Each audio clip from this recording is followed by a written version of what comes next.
Magandang araw sa inyong lahat. Ako po ang inyong kapatid sa pananampalataya, Brother Noel. At sa episode na ito, pag-uusapan natin ang isang napakahalagang paksa. Ano ang mortal sin?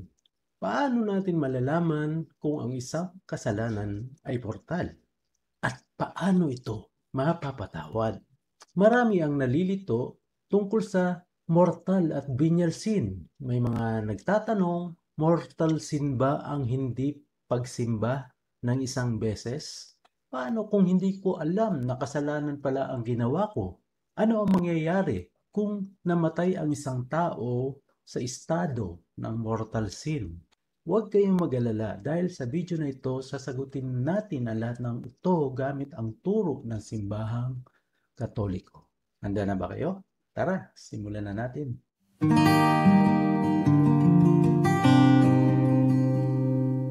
Ano ang mortal sin? Ayon sa Katesismo ng Simbahang Katoliko, CCC, paragraph 1857 hanggang 1859, ang mortal na kasalanan ay isang kasalanang napakabigat na. Sinisira nito ang ating relasyon sa Diyos. Naaalis nito ang biyayang nagpapabanal sa ating kaluluwa. Naglalagay ito sa panganib ng walang hanggang kaparusahan. Ayon sa Roma chapter 6 verse 23, ang kabayaran ng kasalanan ay kamatayan, ngunit ang libreng kaloob ng Diyos ay buhay na walang hanggan kay Kristo Jesus. Ngunit kailan natin masasabi na mortal sin ang isang kasalanan? Ayon sa simbahan, may tatlong kondisyon upang ang isang kasalanan ay maituring na mortal. Unang kondisyon, dapat ang kasalanan lang nagawa ay mabigat na bagay o grave matter. Ito ay isang kasalanang malinaw na laban sa 10 utos ng Diyos at may malubhang epekto sa ating espiritual na buhay.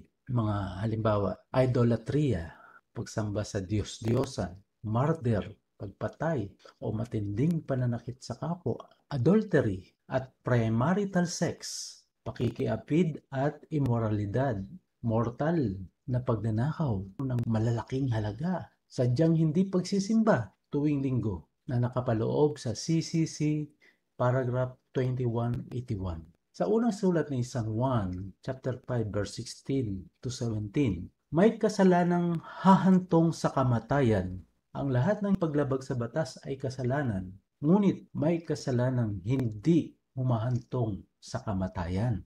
Pangalawang kondisyon, buong kaalaman, full knowledge. Ang isang tao ay dapat alam na mali at mabigat ang kasalanan, ngunit ginawa pa rin ito. Halimbawa, alam mong mortal sin ang pakikiapid, pero ginawa mo pa rin ito nang walang pagsisisi. Lucas chapter 12 verse 47 to 48, ang alipin na nakaalam sa kalooban ng kanyang Panginoon, ngunit hindi ito isinagawa ay tatanggap ng matinding parusa.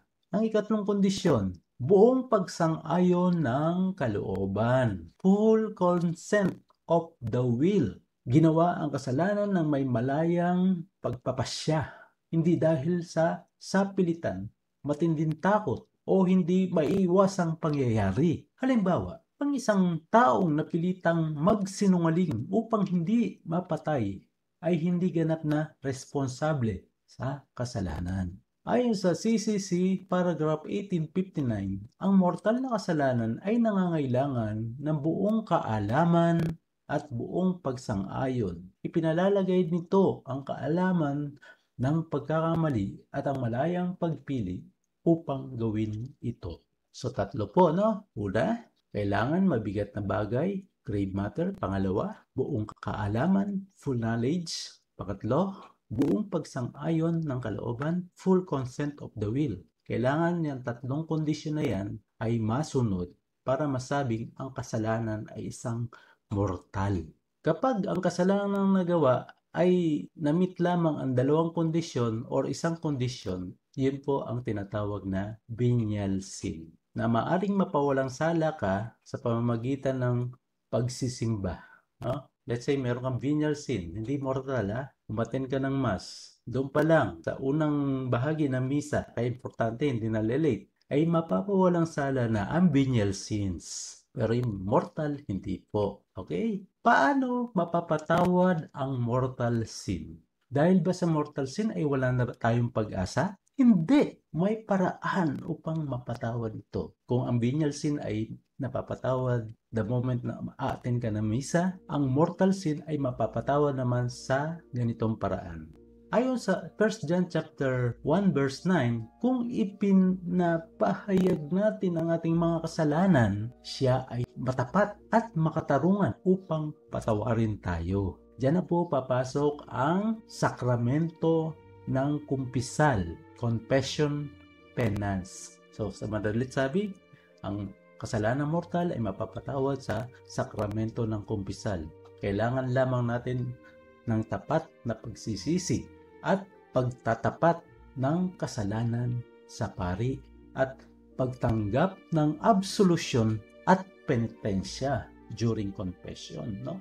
John chapter 20 verse 23, ang sabi ng Panginoon sa mga alagad, ang humalili sa mga alagad, mga kaparian, ang kasalanang inyong pinatawad ay pinatawad na nga. Hiningan niya mga apostoles bago siya makyat sa langit, tanggapin niyo ang Espiritu Santo, no? Ang sino mang patawarin ninyo dito sa lupa ay pinatawad sa langit, at ang hindi pinatawad ay hindi rin pinatawad sa langit, no? Yun po yun yung sakramento ng kumpisal. Pangalawa, pagsisisi at pagtalikod sa kasalanan. Dapat may tunay na pagsisisi at pagnanais na iwasan na ang kasalanan. Hindi sapat ang pagsisisi kung hindi babaguhin ang buhay. So, useless ang pangungumpisal kung babalik na lang ulit sa pagkakasala. So, dapat talaga na baguhin ang buhay. Then, pangatlo, pagtanggap ng banal na Eucharistia matapos ang kumpisal. Take note matapos ang kumpisal. Kasi hindi pwede basta-basta na lang tatanggap ng banal na Eucharistia kung nasa state of mortal sin. Kasi mas lalong magkakasala ka pa kapag ikaw ay hindi pa nangungumpisal, nasa state of mortal sin, tumanggap ka ng komunyon, no? Katawan at dugo ng Panginoong Jesucristo. Lalo kang magkakasala. Sacrilege, no? Ang Eucharistia ay nagpapalakas sa atin laban sa kasalanan. John chapter 6 verse 56, ang sabi ng Panginoon, ang kumakain ng aking laman at umiinom ng aking dugo ay nananatili sa akin at ako sa kanya. Diba? So, talagang mahalaga ng pagtanggap ng banal na Eucharistia matapos ang kumpisal. Okay, so bilang buod, ang mortal sin, napuputol ang ating relasyon sa Diyos. May tatlong kondisyon, mabigat ang bagay, buong kaalaman at buong pagsang-ayon. Ang epekto ng mortal sin, nawawala ang biyayang nagpapabanal. Kung hindi pinagsisisihan, maaaring humuntong sa walang hanggang kaparusa. Paano napapatawad? Sakramento ng kumpisal, tapat na pagsisisi at pagbabago ng buhay. Mga kapatid, tandaan natin, ang Diyos ay laging handang magpatawad. Huwag nating ipagpaliban ang pagbabalik loob sa Kanya. Sana marami kayong natutunan sa ating aralin ngayon. Kung may mga tanong kayo, iwan lang sa comment section. At huwag kalimutang mag-like, share, at subscribe para sa iba pang mga aralin tungkol sa ating pananampalataya. Hanggang sa susunod, manatili tayong tapat sa Diyos. Sa ngalan ng Ama, at ng Anak, at ng Espiritu Santo. Amen.